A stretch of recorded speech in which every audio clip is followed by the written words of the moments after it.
আজ সকাল সকাল পৌঁছে গেলাম দিদিভাইদের ফ্ল্যাটে। পৌঁছেই দেখি দিদিভাই রান্না শুরু করে দিয়েছে। তারপর মাও নেমে পড়ল রান্নায়। আজকে অঙ্কিতাদিকে খাওয়াবে, ওর স্বাদের অনুষ্ঠান হয়ে গেছে। এখন মা আর দিদিভাই বাড়িতে ডেকে খাওয়াবে, তাই তোড়জোড় শুরু। অঙ্কিতাদির স্বাদের ভিডিও তোমরা দেখতে পাওনি, তার কারণ তখন আমার মাম্মার বয়স মাত্র 10 দিন। গল্প করতে করতে রান্নাগুলো সব হচ্ছিল। আমি তো মামাকে রেখে কোনো হেল্পও করতে পারছিলাম না।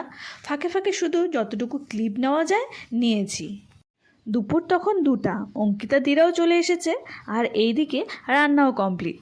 মেনুতে ছিল ভাত, ডাল, 7 রকমের ভাজা, মাংস, মাছ, ধোকার ডালনা, শোলা কচুর মুড়িঘণ্ট, স্যালাড, চাটনি, দই, মিষ্টি, আইসক্রিম তো।